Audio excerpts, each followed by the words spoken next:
John says, it's a lack of communication from the board that is shocking. Stewart and Thornton both mutes. And this one as well, look, and I get this is from Celtic fans, right, but I think it's relevant.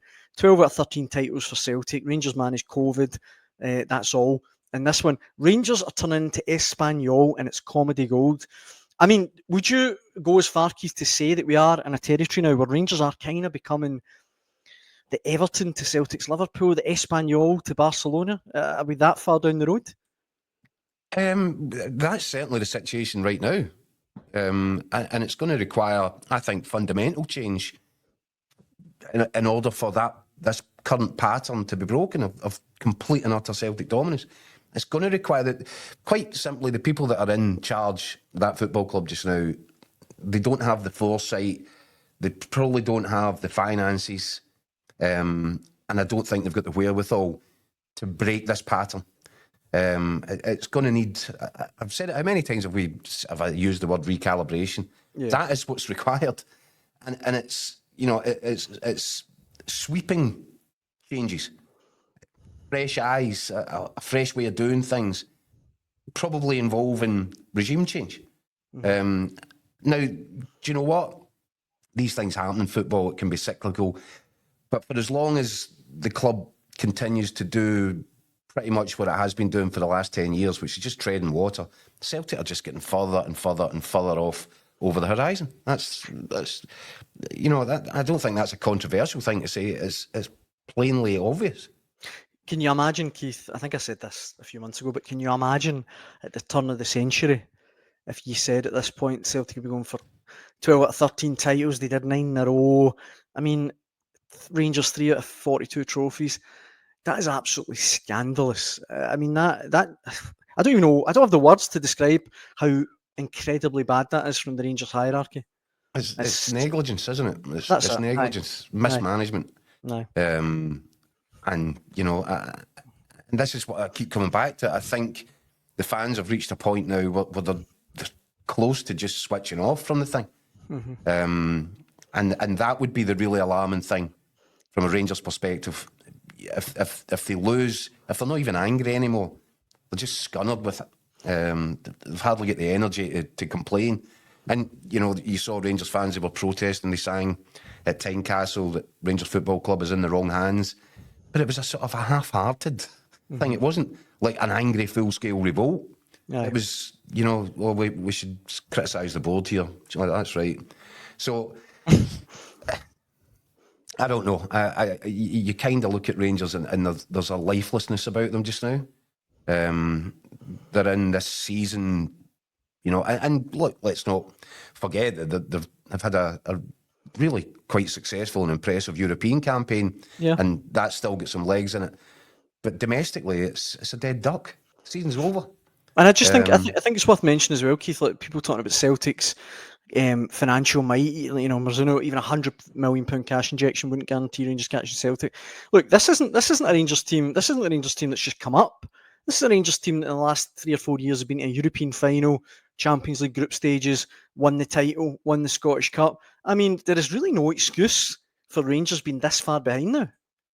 No, and this is why I said what I said in the column, right?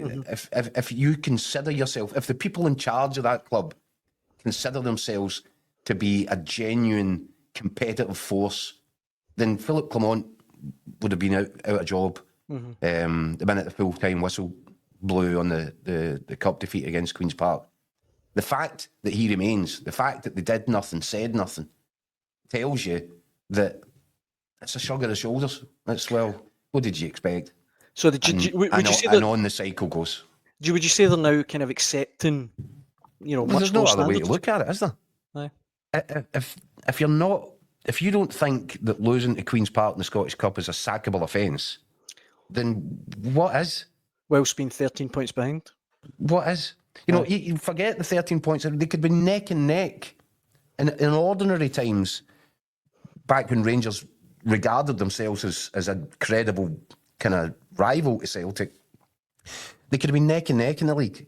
And a result like that would come up. And it would be really difficult for the manager to keep his job. I was speaking to Barry Ferguson, who did a column about this last week. And he mentioned there was a game when he was there against Clyde. It was a cup game. I think it was the League Cup at Ibrox. That was and they were 17 minutes away from getting put out the cup by Clyde. At that point, Alex McLeish was the manager. Now, Alex McLeish, obviously, he put up a fight against Celtic, didn't he? But I think Alex McLeish that day, from the comments that Barry Ferguson said in his column, kind of get the impression that Alex McLeish realised that he was 17 minutes away from getting jotted. And that's the environment that Rangers managers always lived in. It's the environment that Celtic managers live in. So if you've now got to a point in your club's evolution whereby a manager can lose a cup tie against Queen's Park from the Championship, regarded as possibly the worst result in the club's history, and you don't think that you need to make a managerial change because of it, what does it tell you? It tells you that the people in charge of the club no longer consider themselves to be genuinely competitive. Yeah. There's no other way of looking at it, I'm afraid. And I just thought as well, see at the weekend when Clement was asked, look, is it acceptable for the Rangers manager to have a trophyless season? And his comeback was, well, other managers have had trophyless seasons. I mean, other managers with trophyless seasons, that'll be the last. That was 2 seasons, the first and the last.